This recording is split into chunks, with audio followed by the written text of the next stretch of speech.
Okay, guys, for my next unit, we're going to start out by talking about a particular kind of graph called a scatter plot. And a scatter plot is comparing two data. So you'll hear it described as a bivariate. That's kind of it's a new vocabulary word that's been added with the new teeth. So bivariate means they're comparing two sets of data.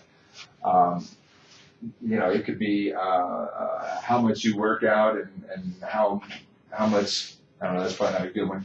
How much you work out and your weight. So this would be how much you work out, and this would be your weight, so it goes down as you work out more, stuff like that. In other words, we're comparing to two sets of data. The more people you have living in your house, the more trash you would get. So people and trash, those an example of comparing two things.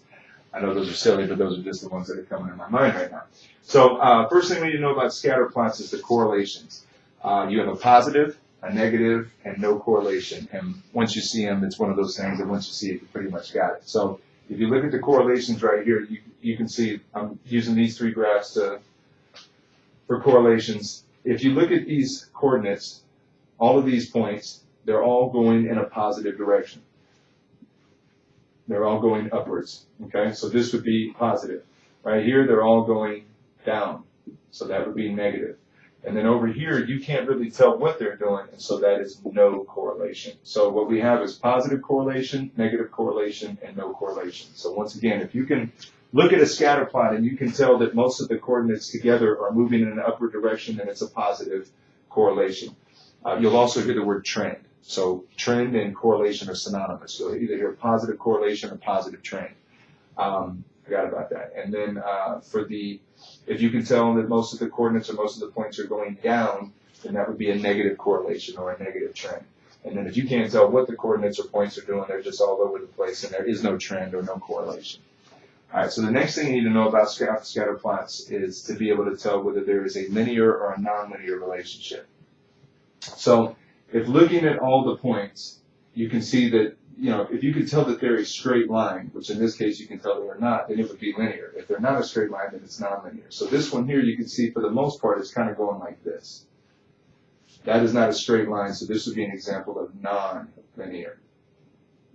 Okay, right here, you can tell for the most part, they're all making kind of a straight line, straight down. Now, of course, they're not making the straight line, but they are in line going in a downward angle, so that would be linear. Okay. So once again, you get your correlations, positive, negative, no correlation. You got nonlinear versus linear. And the last thing will be the best fit lines. And so what you'll do is you'll be given let me redraw there. You'll be given a scatter plot. And you'll need to draw a best fit line. So say this is your scatter plot. So what I mean by best fit line, and here's the thing, in 8th grade, you are not responsible for drawing the best fit line. It will be on the test for you. Once you start next year, once you go to algebra, you will be responsible for drawing your own best fit line. So for right now, we're not going to get too much into how to draw the line and any strategies on that. We're just going to know that the line will be already given to us when we get the problem. So the idea behind the best fit line is one thing and one thing only. It's to make predictions. If my units went 2, 4, 6, 8, let's say these are days, 10 days.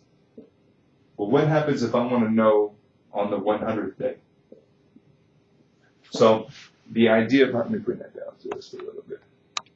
The idea behind using a best fit line on the scatter plot is you can make predictions with it. So for example, we have this scatter plot, we have this best fit line. Well, we already know how to find slope, and we already know how to find y-intercept, which means we can write an equation.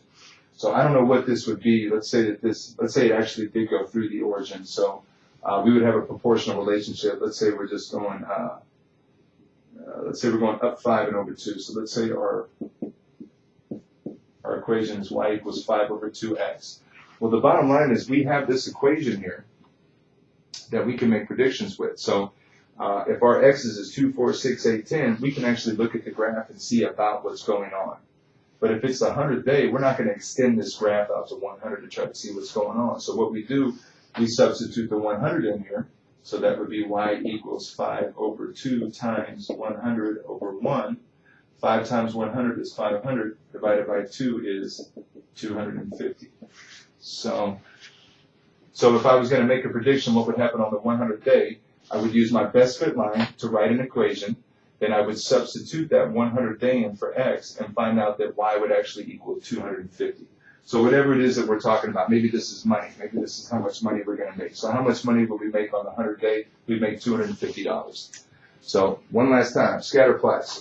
Positive correlation, negative correlation, and no correlation. Positive is going up, negative is going down, no is all over the place. Remember, you can also use the word trend for correlation. Second thing, if all the points or the dots or the coordinates go in a straight line, then it's a linear relationship. If they do not go in a straight line, then it's a nonlinear relationship. With the scatter plot, they'll have a best fit line on it. That best fit line is so you can identify an equation that you can use to make predictions later on down the road.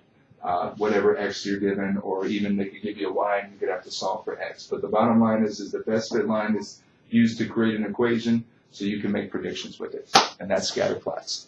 The basics of scatter plots. We will get lots of practice.